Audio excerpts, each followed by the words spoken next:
The phone rang just after sunrise, sharp and sudden, cutting through the quiet of a Seattle morning. Emma Carter was standing barefoot in her kitchen, the smell of fresh coffee filling the air when she saw her husband's name on the screen. Daniel rarely called this early. Her first thought was that something had gone wrong at work. She answered with a soft smile still on her face, not knowing her life was about to split in two. "Emma," Daniel said, his voice steady and distant, "I'm divorcing you. I've already sold the house." For a moment, the words made no sense. Her hand tightened around the phone as if holding it harder might slow time. The coffee maker kept humming in the background, unaware that 14 years of marriage had just been reduced to one sentence. "What?" was all she could say. "The papers will be sent to you," he continued. "I didn't want to argue." This was easier. The call ended before she could respond. The silence that followed felt louder than any shout. Emma stood frozen until the phone slipped from her hand and hit the counter with a dull sound. Her legs gave out and she sank into a chair, staring at the place on the wall where their wedding photo used to hang. The house around her suddenly felt like a stranger. Every corner held a memory. The hallway where Daniel once spun her around after a job promotion. The living room where they planned vacations they never took. The kitchen where they danced at midnight to old songs on the radio. And now the house was gone. Sold, decided. Finished, Emma didn't cry right away. Shock wrapped around her like a heavy coat. She walked through the rooms slowly, touching furniture she no longer owned. Wondering how a home could be taken without her signature or her voice? Daniel had always been quiet, careful, and private. But this felt different. This felt final. She packed a small bag without thinking, grabbing clothes, her laptop, and a photo album she kept hidden in the closet. By late morning, she was driving with no clear direction, the city passing her by in a blur of traffic and gray skies. Her hands shook on the steering wheel, but her face stayed calm, as if her body hadn't caught up with the truth yet. She stopped at a park overlooking the water and sat on a cold bench watching ferries move across the bay. Couples walked past, laughing, holding hands, living lives that suddenly felt unreachable. Emma thought about the last few months of her marriage. Daniel working late. Short replies. Fewer questions about her day. She had told herself it was stress. She had told herself love didn't always need words. Now she realized silence had been his decision, not a phase. By evening, she called her sister Claire, who lived nearby. Claire didn't interrupt as Emma spoke. She let the story spill out, raw and uneven. When Emma finally stopped, her sister hugged her tightly and said the words Emma didn't want to hear, but needed. "You can stay with me as long as you want."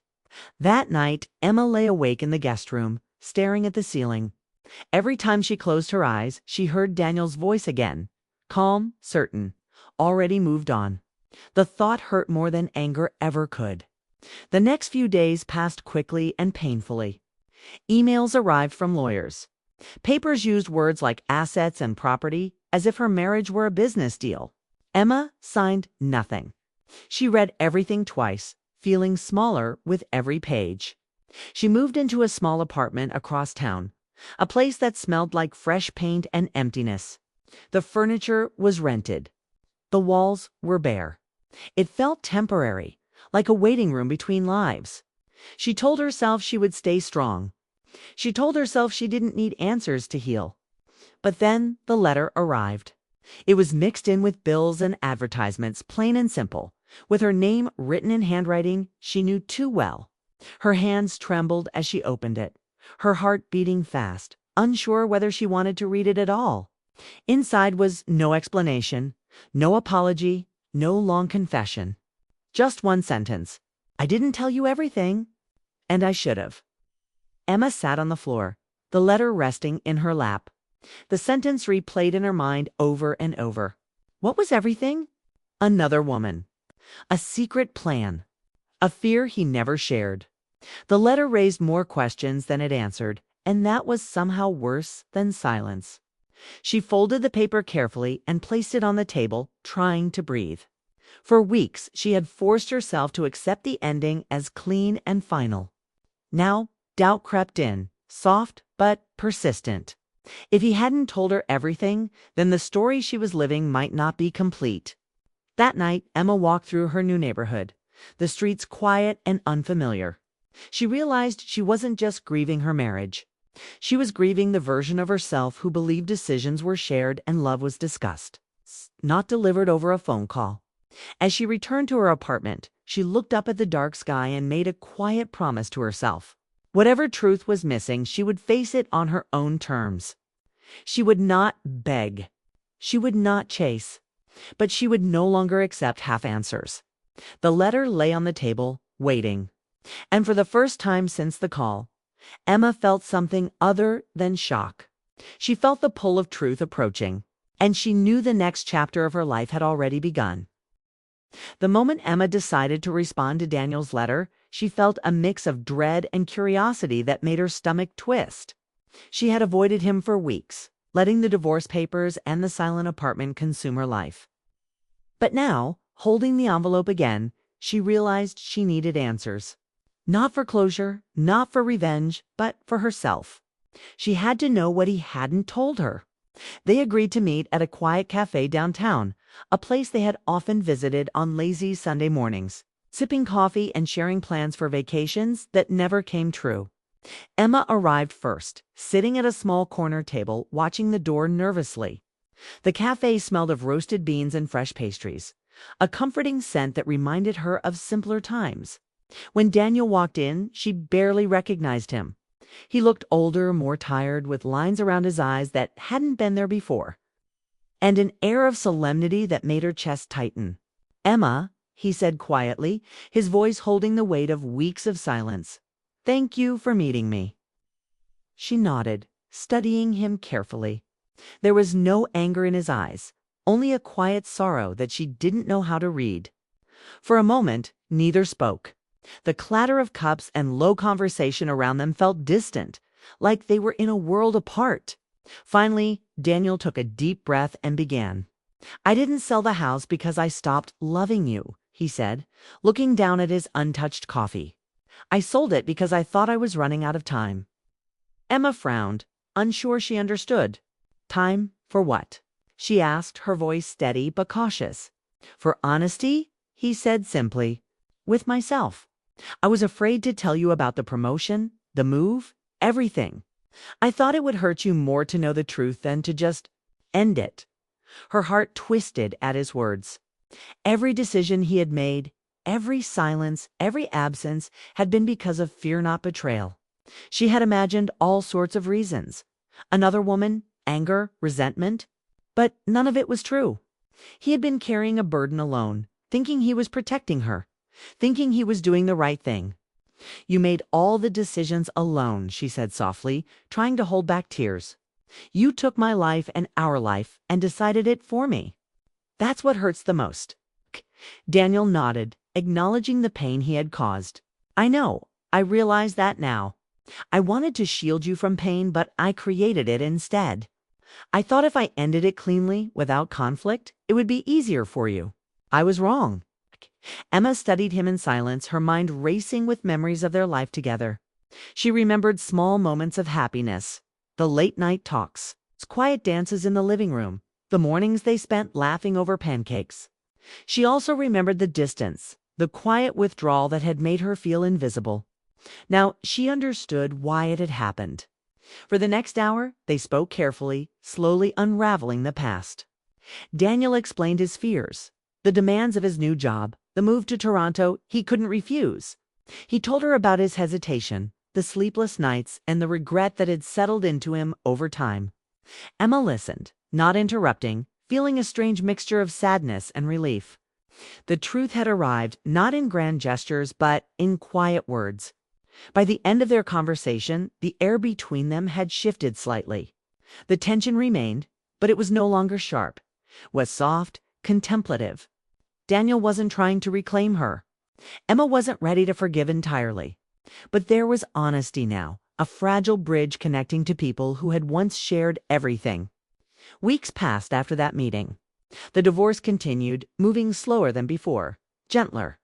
Emma started settling into her new life. She decorated her small apartment, bought furniture she liked, and planted flowers on the balcony. She made friends and laughed again, feeling the kind of freedom she hadn't experienced in years. Daniel reached out occasionally, not to argue or persuade, but to share small truths and apologies.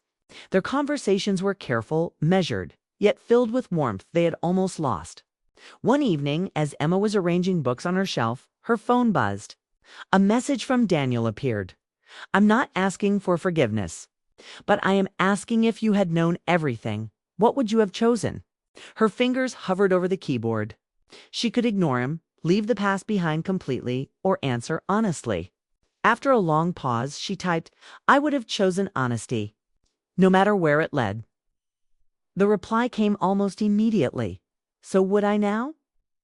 Emma felt a gentle wave of peace wash over her. It wasn't a promise to reunite. It wasn't a declaration of love. It was acknowledgement. Two people separated by choices and circumstances, finally sharing the truth. She realized that the divorce, the move, the loss of the house, they were endings, but not entirely destructive. There were also opportunities for growth, reflection, and understanding. That night, as Emma turned off the lights in her small apartment, she reflected on everything that had happened. The house was gone, but her future remained.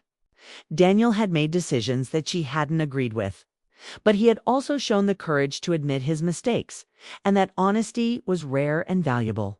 She felt gratitude for the clarity, for the lessons learned, and for the chance to reclaim her life on her terms. Emma understood something essential. Endings were not always final in the way one feared.